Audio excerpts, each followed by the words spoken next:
have some questions, I'd be more than happy to try to, look at that, we got a hand, fast hand, try to answer some questions. Yes, sir. I'm going to come to you so that you can speak into the mic and everybody can hear you. And then I can hear you too. Could you tell us a little about how you got the part to Apollo Creed? How I got the part for Apollo Creed. Well, some of you probably, anybody heard this story before? I want to know who's going to be bored. I want to hear something new. Nobody's heard this story before? Seriously? I've been asked this question a million times. Thank you for asking, because nobody's heard this story before. Where have you been? Okay, what happened was, the brief version is, I was a young actor. I won't tell you how old I was, but I was young then. I went in for what's called a cattle call. Does anybody know what a cattle call is in Los Angeles as an actor? It means that everybody goes in for the role who even remotely can play the role, okay?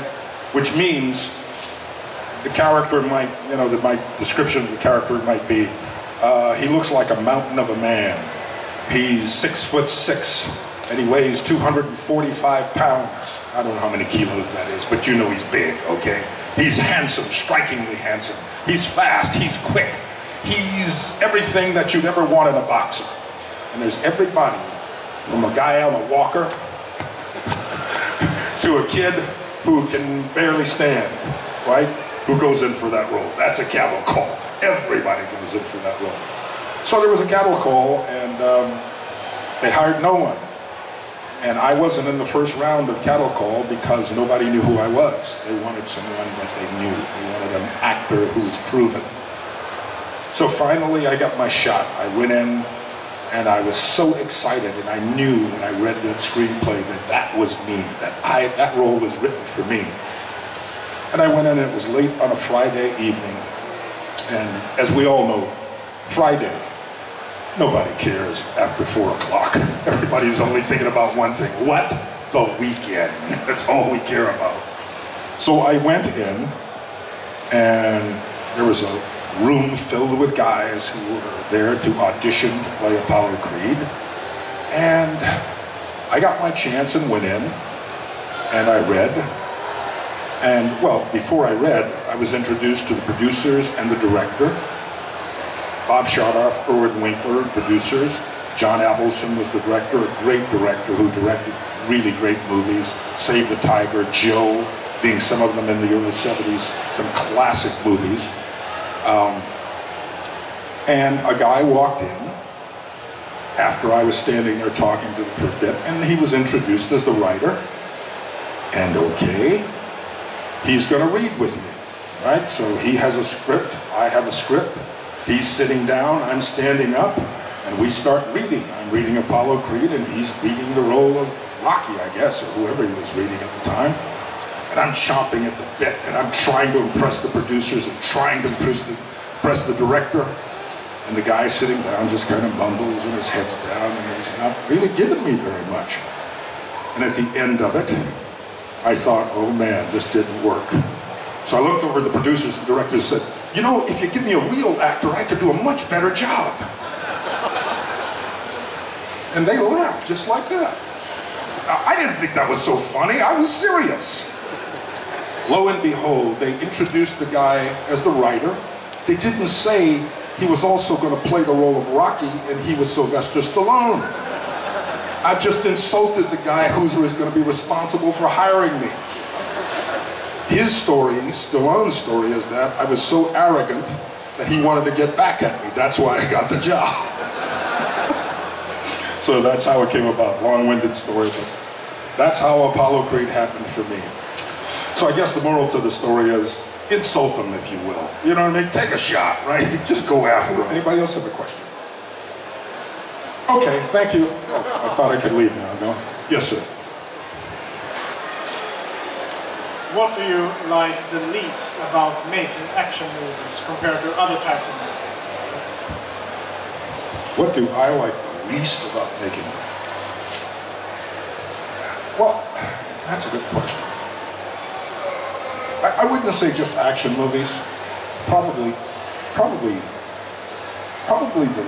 the least likable part about making movies, really, for actors in particular, is sitting around waiting.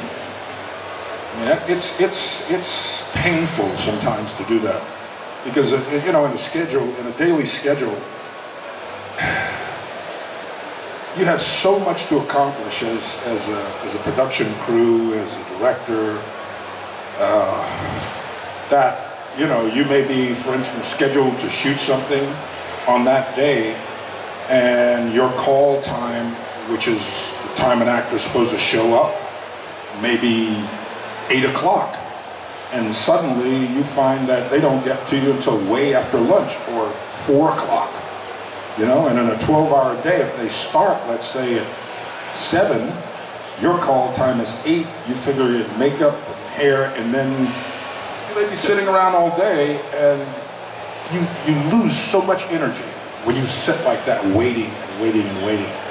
And if you have something to do that requires a certain amount of energy, and suddenly 9 hours have gone by and you sat there, it's like letting air out of a balloon. I mean, it's brutal on actors. That's probably the worst part about the job, period. The rest of it, it is what it is. You know, you just learn to cope. I hope that's true. Very good memories, okay. She was a sweetheart.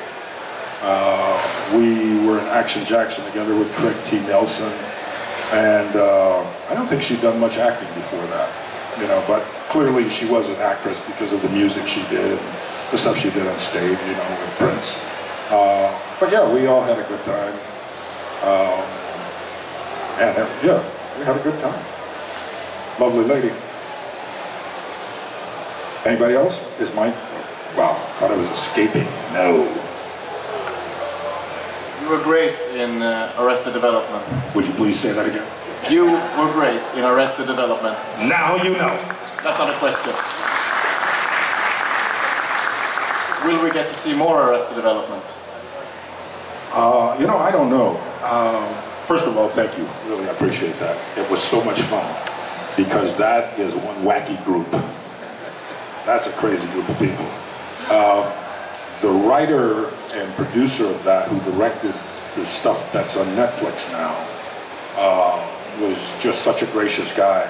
And when I first went there, when he first called me and wanted me to be a part of that, and we talked about what I could do, you know, what I thought might work, and they loved the idea of this guy who was so cheap. He was always getting on people's bill if he could, and trying to get money out of their pocket. You know, they fell in love with the idea, I fell in love with it, and we ran with it, and if they do more and ask me to be a part of it, I'll be there in a heartbeat. I really had a great time. Yeah, thank you.